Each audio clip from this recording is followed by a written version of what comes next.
બિહાર ચૂંટણીમાં એનડીએને મળેલા વિજયથી સમગ્ર દેશભરમાં આનંદનું વાતાવરણ છે। આ જીતની ખુશી આણંદ જિલ્લામાં પણ જોવા મળી હતી।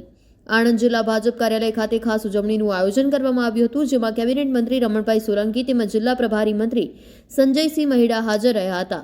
બંને મહાનુભાવો અને ભાજપના સ્થાનિક આગેવાનોની ઉપસ્થિતિમાં કાર્યકરો દ્વારા ફટાકડા ફોડી અને મીઠાઈઓ વહેંચી એનડીએના પ્રચંડ વિજયની ઉજવણી કરવામાં આવી હતી। કાર્યક્રમ દરમિયાન પ્રદેશ અને રાષ્ટ્રીય નેતૃત્વની વ્યૂહરચના પ્રશંસા સાથે રાજ્ય તથા જિલ્લામાં વધતી રાજકીય સક્રિયતાનો ઉલ્લેખ પણ કરવામાં આવ્યો હતો। ઉજવણીમાં જિલ્લા ભાજપ પ્રમુખ, ધારાસભ્યો, વિવિધ મોરચાના હોદ્દેદારો તથા મોટા પ્રમાણમાં કાર્યકરો ઉપસ્થિત રહ્યા હતા। સમગ્ર કાર્યક્રમ ઉત્સાહ અને ઉજવણીના માહોલ વચ્ચે પૂર્ણ થયો હતો। આજે જાહેર થયેલા બિહાર ચૂંટણીના પરિણામો ઐતિહાસિક છે। એનડીએને 200થી વધારે સીટો જ્યારે મળી છે, ત્યારે પ્રધાનમંત્રી શ્રી નરેન્દ્રભાઈ મોદીની સરકારને આજે ફરી એક વખત સ્વીકૃતિ મળી છે અને કોંગ્રેસ નામ શેષ થવાની અણી ઉપર છે। ત્યારે ગુજરાત ભારતીય જનતા પાર્ટીનો આણંદ જિલ્લાનો એક કાર્યકર્તા ખૂબ આનંદ અને ગૌરવની લાગણી અનુભવે છે।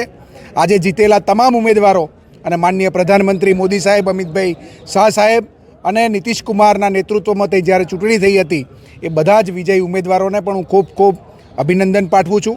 આણંદ જિલ્લાના આજે આ કાર્યક્રમની અંદર અમારા માનનીય મંત્રી શ્રી રમણભાઈ સોલંકી, અમારા પ્રભારી મંત્રી શ્રી સંજયસિંહ મહિડા, અમારા સાંસદ શ્રી મિતેશભાઈ, ધારાસભ્ય શ્રી યોગેશભાઈ, ચૂંટાયેલા સૌ જનપ્રતિનિધિઓ અને અમારા સૌ સંગઠનના પદાધિકારીઓ અને મોટી સંખ્યામાં કાર્યકરોએ ઉપસ્થિત રહી આ વિજયોત્સવને મનાયો છે। ફરી એક વખત આ વિજેતા તમામ ઉમેદવારોને અને માનનીય પ્રધાનમંત્રી મોદી સાહેબને હું ખૂબ ખૂબ અભિનંદન પાઠવું છું।